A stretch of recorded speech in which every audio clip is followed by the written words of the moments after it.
This podcast is sponsored by Podbean. Podbean is the easiest way to create your own podcast. I use Podbean to host Tale of the Manticore. Download the free Podbean podcast app to start, record, and publish your very own podcast in minutes. Podbean provides everything you need to run your podcast, and you can record and publish episodes directly from the app on your phone. Download the free Podbean app today. That's Podbean. Head on over to Podbean at www.podbean.com and use the code PODCAST21 for your first 30 days of podcast hosting for free. Check it out. The following podcast is intended for a mature audience. Listener discretion is advised.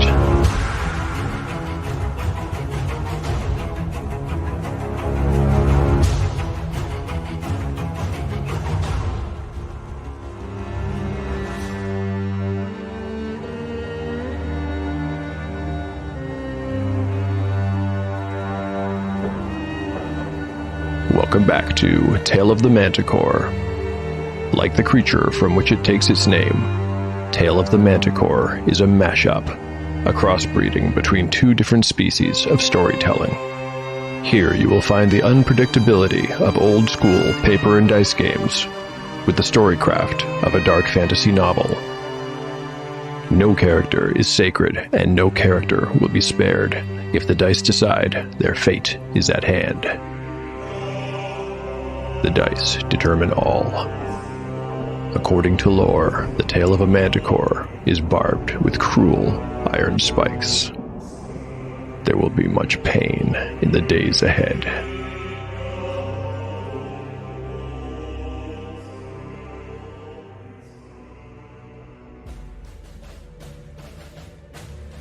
Last time on Tale of the Manticore. In the aftermath of the battle with the invading Ankeg colony, the dwarves of Thangar survey the devastation all around them, and realize that their victory was a Pyrrhic one. Many, many warriors' lives were lost, and Thangar will be licking her wounds for some time, much longer than anyone in the party realizes, it turns out. But, well, we'll talk about that soon enough. They discover a rich new vein of silver in the Queen's lair. It might be a consolation to some, but it is cold comfort to others who paid a price that wealth cannot assuage. No matter how anyone feels, there is grim work to be done. Moving the dead, liberating those who are still alive in the hatchery, and escorting the wounded out of the mine. Along the way, Umura asks Harl how the Thangarians will select a new leader now that Chief Augerstone has been slain. Harl tells her that they will first hold a funeral for all of the deceased, and then the eldest member of the tribe will take the crown.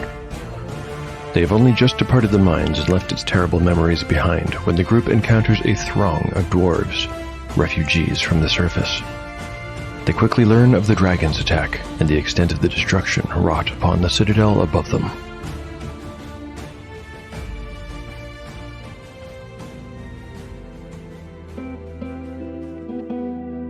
Chapter 61, Part 1, Day 71, Afternoon.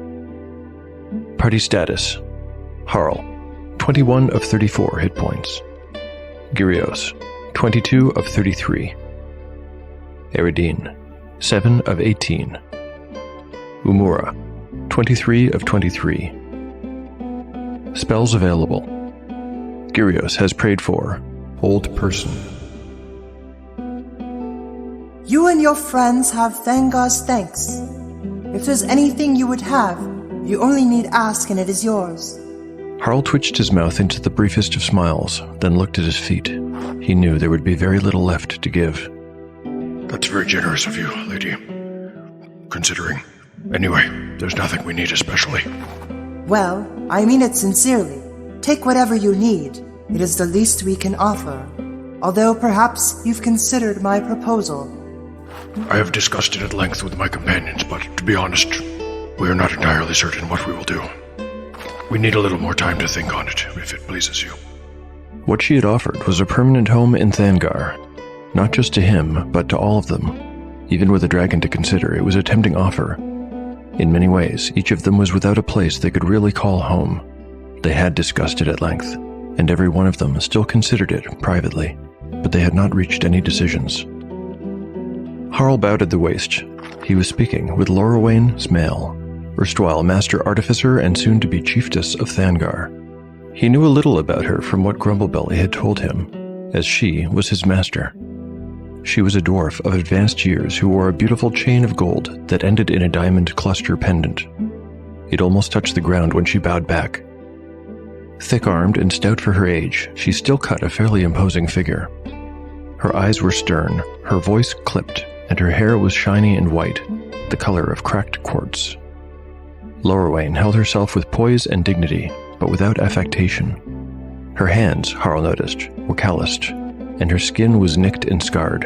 It was also a bronzed, deep brown color, a hue that belonged to those who worked often at the forge. I hope that at the very least you will join us this evening to discuss the future of Thangar. You are a chief, Harl, and with such a great threat at our gates, I would know your mind and have you at my side. As for now, she concluded, there is some business that requires my attention. Of course, lady. Harl took his leave and left the senior dwarf to the sad business of arranging a mass funeral. This would not be just for the late Chief Augerstone and his warriors, but for so many of Thangar's other citizens as well. One piece of good news began circulating among the refugees and came to their ears. It was being whispered that the dragon was gone, at least for the present, and seeming to confirm the news, the chief's body was being readied on one of several litters for transportation to the shrine once the funeral was at an end. It appeared there would be another half-dozen fallen dwarves who would go to the necropolis along with him. Most, however, wouldn't be going anywhere.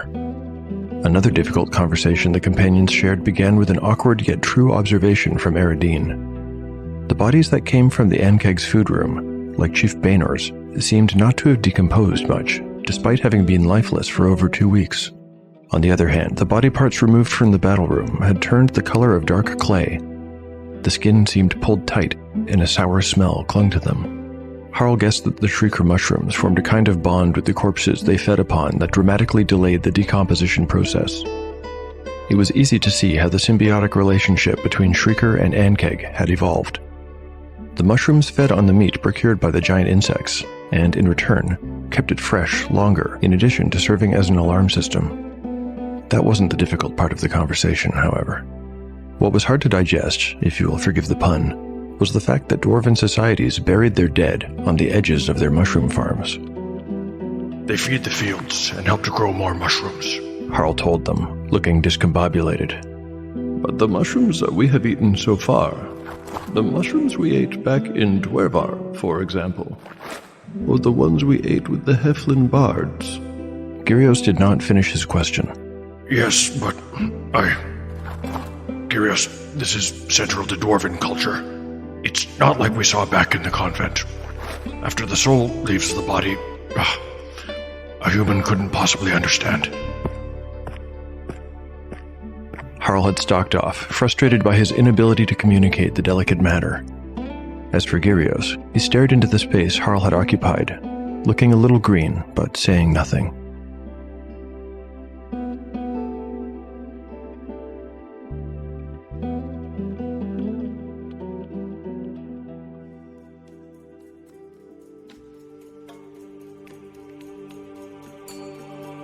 By the time the funeral began, Gyrios seemed to have found his voice and stood just outside a large ring of dwarves.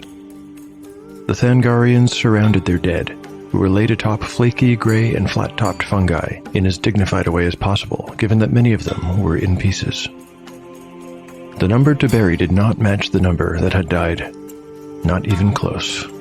Most of those who had perished above were just ash in the wind now. So, they buried what they had. They chanted and beat drums and chimed little bells in a hypnotic rhythm as their sons and daughters and mothers and fathers went into the earth. The dirge went on and on. With one exception, there was no preaching, no eulogizing. No words were spoken. Everything that needed to be communicated was said through this simple song. The only audible words came from Gyrios, who neither whispered nor orated, but just spoke. Almighty Bazagar, giver of the sun, we mere mortals pray in your sight. We glory in your sight, as we are born from darkness to the light. Gyrios was not keeping his voice low enough for Umura, who thought his behavior was in poor taste. Gyrios, she hissed. He continued as though he did not hear her. And we shall join you when prayers are done. Return into the darkness and earth. Descend into darkness and earth. We praise you from the first day of our birth. Gyrios, show some respect. These are mountain folk, and they do not follow your sun god. Gyrios kept his bald head bowed for a second longer, then raised his chin and looked Umura in the eyes. That is precisely what I am doing, Umura. Showing my respect. Umura suddenly felt a hot surge of emotion. She didn't know it, but it stemmed from the betrayal she had perceived back when they had found the single bound hobgoblin, and Gyrios had cast his vote not to hunt down the rest of the tribe. The sorceress actually bared her teeth before, not wanting to cause a scene, swallowed her ire and settled for barbed admonition. I haven't got a single friend who would show me such a lack of respect. And look at you. She pointed at his silver shield with Cledith's inscription on the inside. Friend to the dwarves, is that right? That is right, said Gyrios. I am. In the face of such simple confidence, Umura capitulated. She threw her hands in the air and stomped off, away from the ongoing funeral. She pulled her spellbook from her shoulder bag and passed under the cap of a gigantic toadstool, making for the far end of the mushroom field, and hoping to lose herself in study.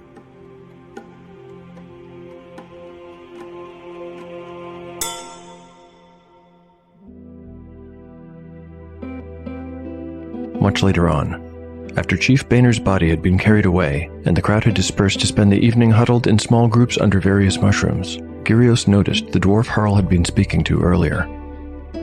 She was holding something in her hands that flashed and glinted with white silvery light.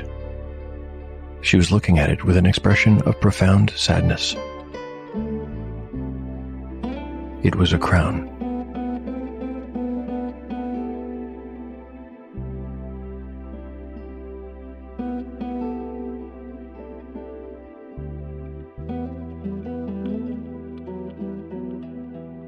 Are you tired of tracking your encumbrance, counting your torches, and having to roll reactions, and actually talking to creatures in the dungeon rather than just killing them?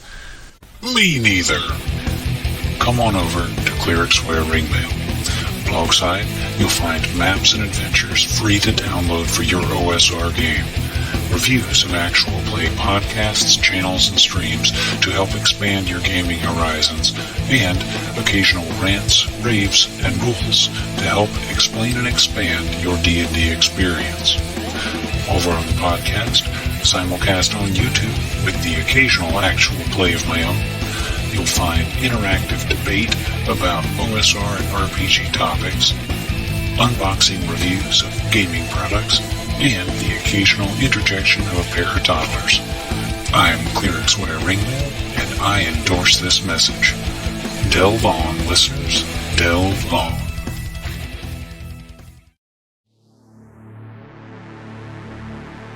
What possessed Gyrios to start praying in the middle of a dwarven funeral?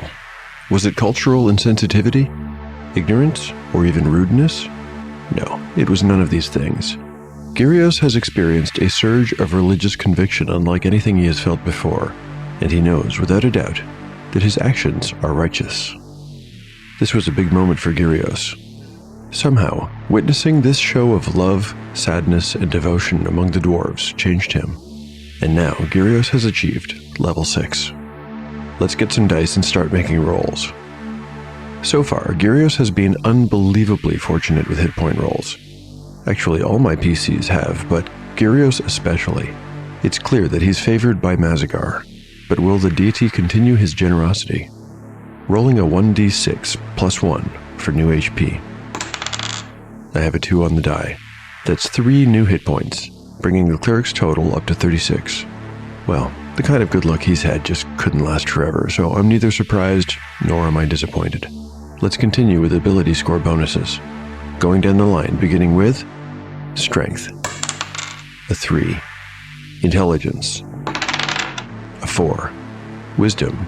Gyrios had the wisdom to recognize one of Umura's outbursts as a mostly harmless flare-up, but he did not escalate the situation.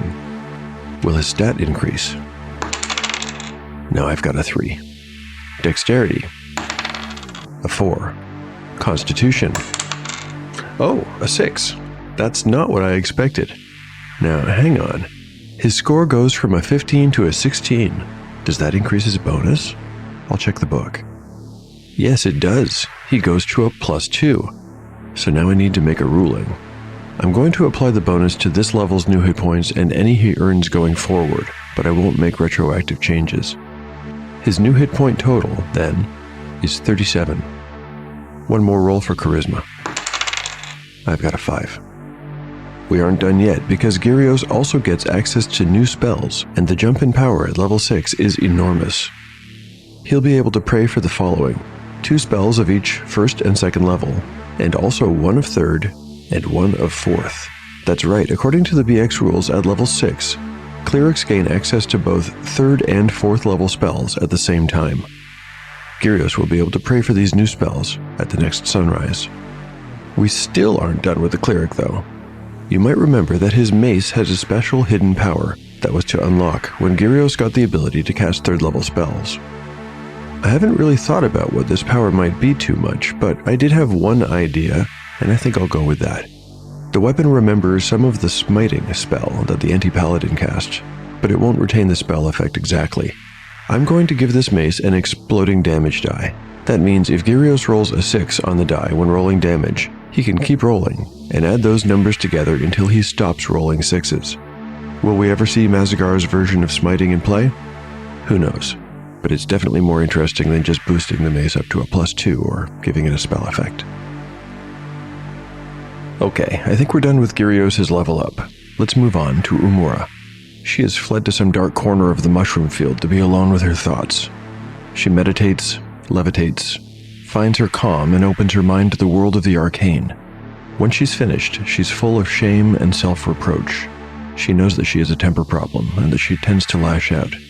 Will she apologize or ask Gyrios for forgiveness, or will she bottle it up as usual? Time will tell, but one thing is certain. In addition to self-reproach, she emerges from her meditative trance having gained something else. That's right, level 6. Let's roll for new hit points. A d4 plus 1 for her constitution bonus.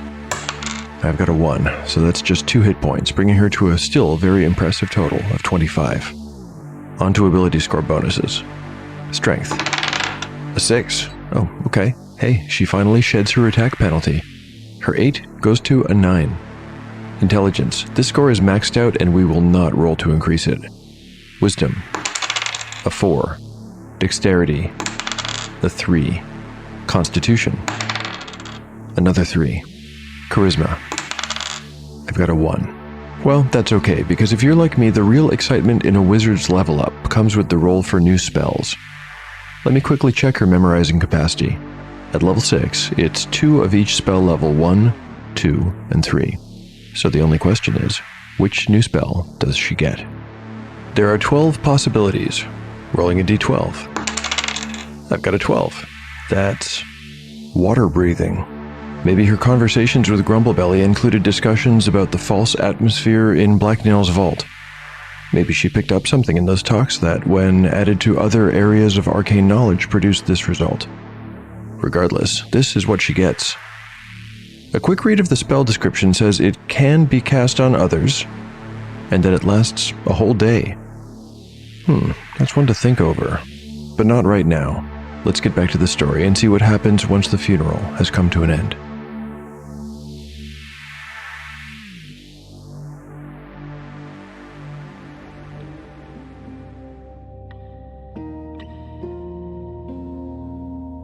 Chapter 61, Part 2, Day 71, Evening. Party status. Harl, 21 of 34 hit points. Gyrios, 26 of 37. Eridine, 7 of 18. Umura, 25 of 25. Spells available. Umura has memorized Hold Portal, Light, Levitate, Knock, Lightning Bolt, and Water Breathing. Gyrios has prayed for Hold Person.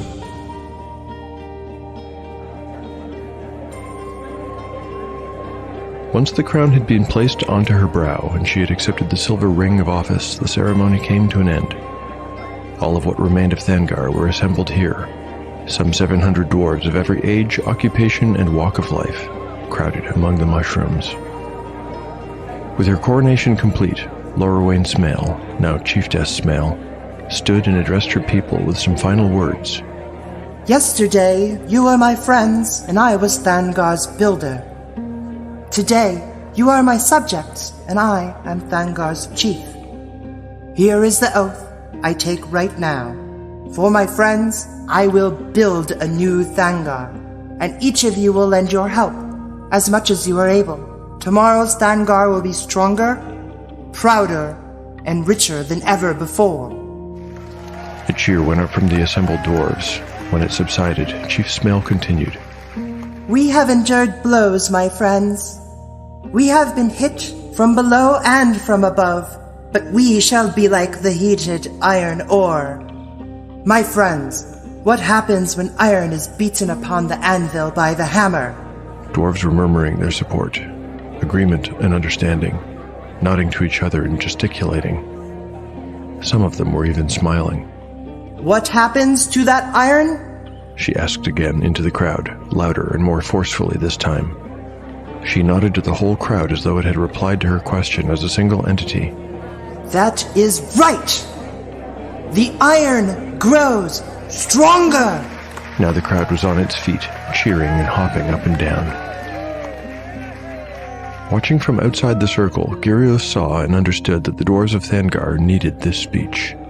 They needed to be told that everything would be all right, and that tomorrow would be a better day. Gyrios could tell right away that Lorraine Smale would be a wise ruler.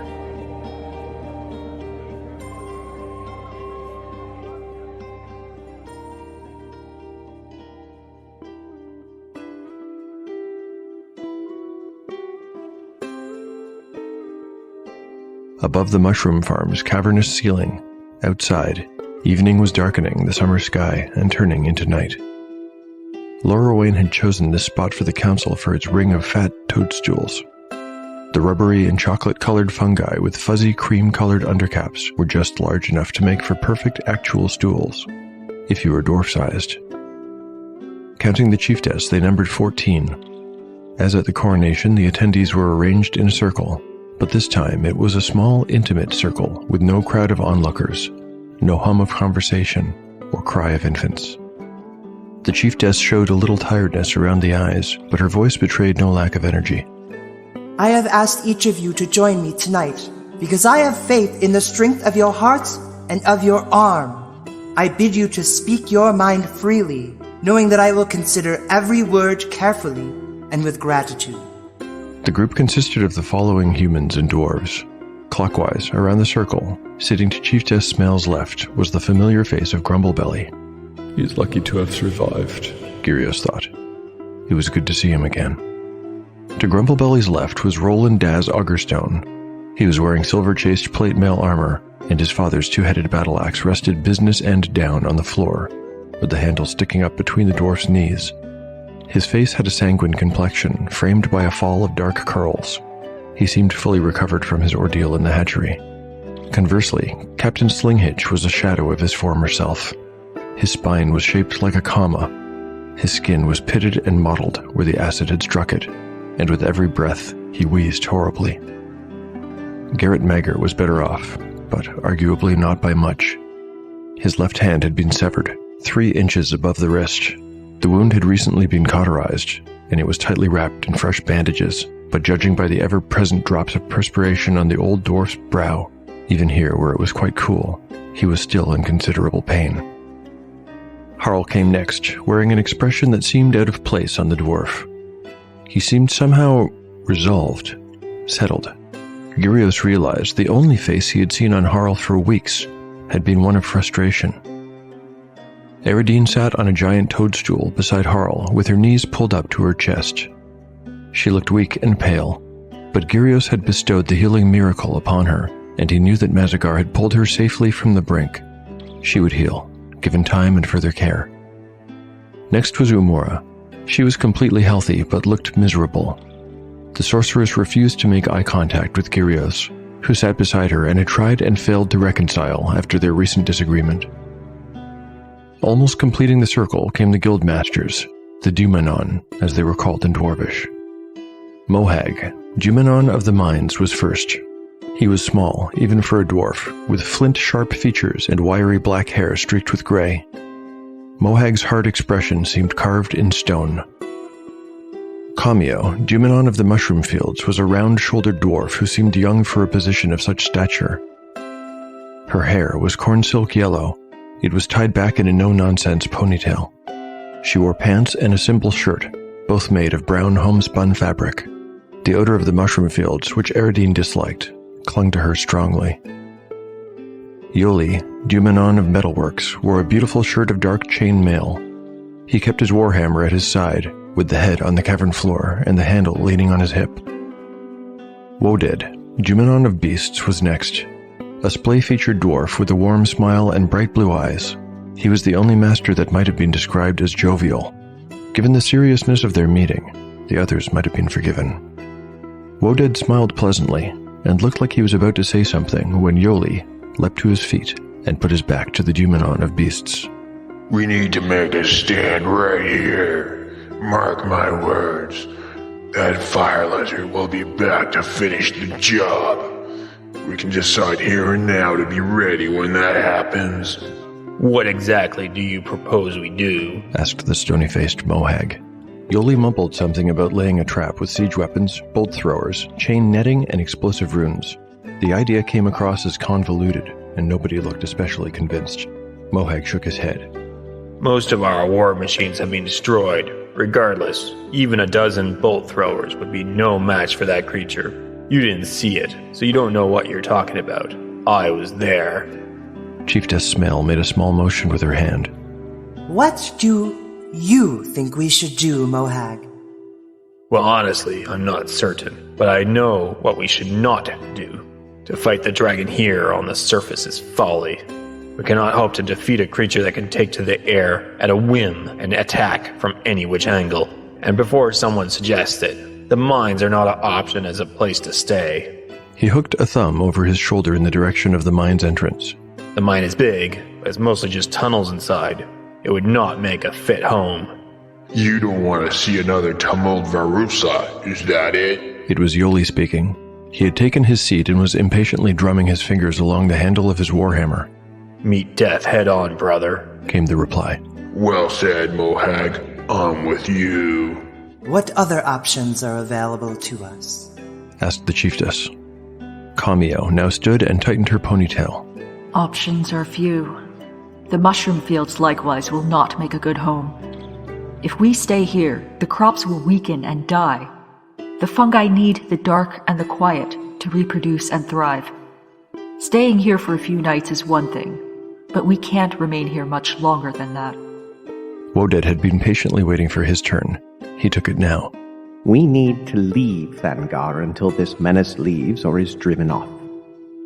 We could go west, or perhaps Sachoros would take us in. Folly, scoffed Mohag. What do you think would happen if the dragon spotted a train of refugees a mile long? All of Thangar reduced to embers in a few seconds. Even if we made it to Sachoros, do you really think that city could hold back a monster like that? Oh, that's right. You didn't see it either. Tell you what, you stick to caring for your animals and let us handle the important matters. The chieftess permitted the four Dumanons to bicker on like this for longer than Umura would have expected, but the sorceress noticed that the chief pointedly did not interfere. She was listening to every word intently, however. Umura correctly guessed that she was watching a scene play out that was very well rehearsed. These four were used to arguing with each other. None of them took anything personally. The ritual of debate was a cultural norm. Senior dwarves did not rush into their decision-making. There is one dwarf for whose presence we have not yet accounted. The 14th member of the council, the one who completed the circle, was Draylin Argentin. He was wearing the same red robes he had on when Harl had met him back at the Thangarian shrine over 2 weeks ago. The speaker for the High Enzo said nothing, at least not out loud. Every now and then he would lean into Chieftess Smell and whisper something. Apart from that, He was as silent as the pious brethren whom he served.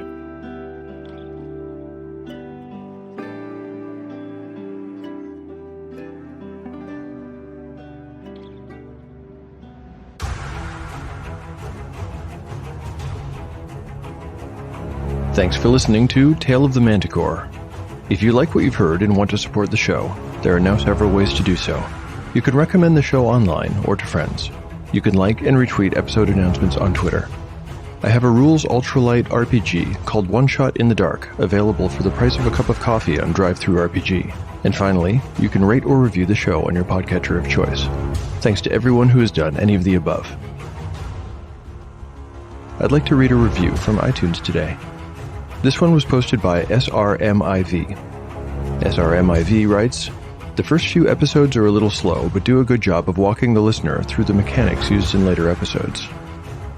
The story is compelling and well told, containing a good mix of character building, drama, and humor. Would recommend for any fan of fantasy or horror real play, especially so if you're looking for something a little different than the typical D&D podcast." That's fair, SRMIV. The show does start out a little slow. I think the show took some time to find itself, so to speak. Thanks to you and to everyone who stuck with me while I worked out most of the cringe. Appreciate your honest review. Thank you so much. Let's talk about this episode's voice talent. This episode is packed with it. Back on the show, but this time much less undead, is Allie from Syracuse, New York's Fed Ash. Allie plays the role of Chiefess Lorawain Smale. Also, returning to the show is one of the best in the biz, Benjamin of the Lawful Great Adventures actual play podcast, playing Wodead. In the role of Cameo, Jumanon of the Mushroom Fields, is Kaya, who plays Lillison on Curse of Strahd, Twice Bitten, and reads classic literature on her podcast at anchor.fm/Kaya Reads. The voices of both Mohag and Yoli are performed by yet another newcomer, the fantasy author Charles Moffat. Find his work at amazon.com/author/Moffat. That's Moffat. Allie, Benjamin, Kaya, and Charles, thank you so much for lending me your talents. For listeners who'd like to get in touch with me, you can do so on Twitter at Manticore Tale or on Instagram at Tale of the Manticore Podcast. My email is taleofthemanticore@gmail.com. I also keep a blog at taleofthemanticore.blogspot.com where I post art, character sheets, maps, and other bits and pieces. The story will continue on the next episode of Tale of the Manticore, the story where chaos rolls.